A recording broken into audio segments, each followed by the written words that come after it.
Go on. Go on. Oh! That was fucking scary. My heart's going pitter-patter, pitter-patter. I feel sick, like I could throw up. Off the top, like, wow, here we go. So, like, damn, what a game. Like, seriously, what a game. Both teams ended up setting up in 3-5-2. Well, it looked as if Mount was going to play as his like right wing role, but he actually came back a bit, sat in front of, well, actually Kante and Mount actually sat in front of Jorginho in this game. So it was pretty equal all over the pitch, but that first 30 minutes was hot from Chelsea. Only thing I'm going to say really is that it's a bit disappointed that we didn't capitalise. Obviously, that Werner opportunity should have gone in, let's be honest. It's a shame. It really is a shame. Chances like that have to be put away. No disrespect to Courtois. Like, I guess he got his leg out and it was a good save from a keeper's perspective. But seriously, like, opportunities like that are what might hurt us in the long run. However, that first 30 minutes was insane. To start off with, let's just talk about how Real Madrid set up. They've obviously had injuries. They weren't starting their probably strongest 11. And that showed, really. Hopefully, the players that were missing probably won't come back for the second leg. But I reckon we can take on either way.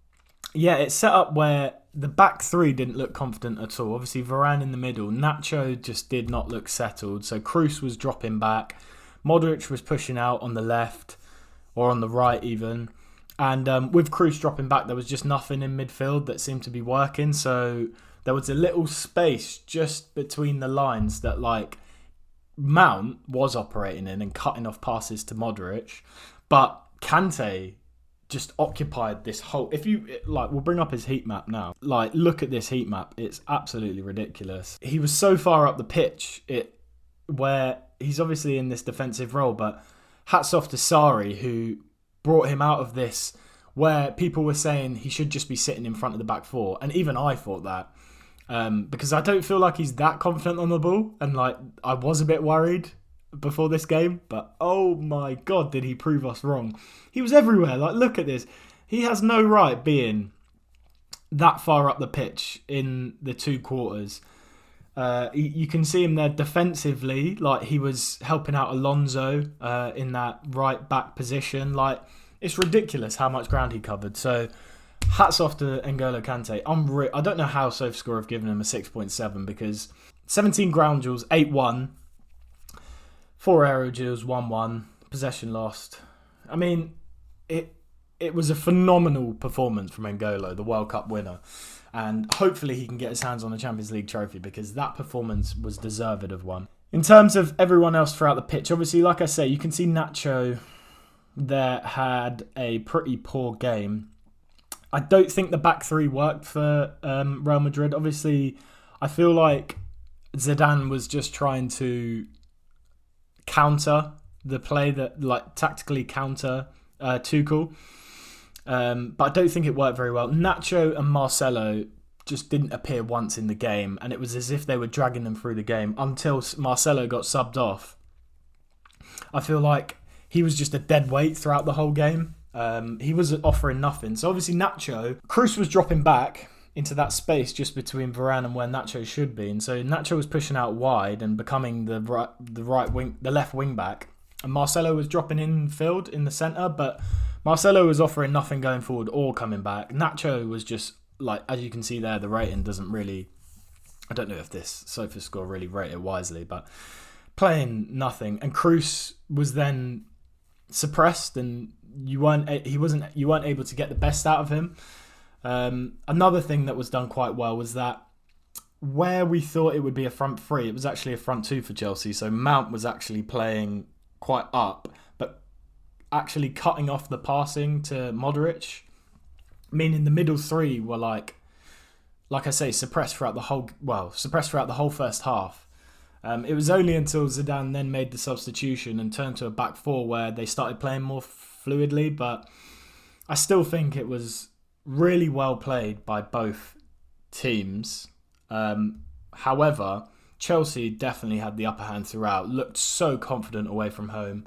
And that just shows, really, the stats don't really lie. Chelsea had 11 shots to Real Madrid's 9.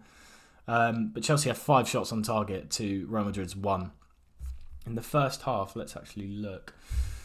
Yeah, Chelsea were all over them throughout the game. Real Madrid got back into it in the second half. The only shot on target, which was Benzema's, which was out of nothing, a piece of brilliance, really just shows how Real Madrid kind of stood in the game. So overall, great performance. Not sure whether Chelsea... Well, I'm sure Chelsea should have taken the opportunities better than what they did. Vinicius, again, wasn't even in the game. Modric was so quiet. It was so nice to see Mason Mount, completely silence Modric. Going ahead, obviously, Real Madrid have some injuries in players like Ramos, Valverde, and Hazard, who came on late in the game. Didn't really have much of an impact, but if he starts the second game, he's going to cause more problems.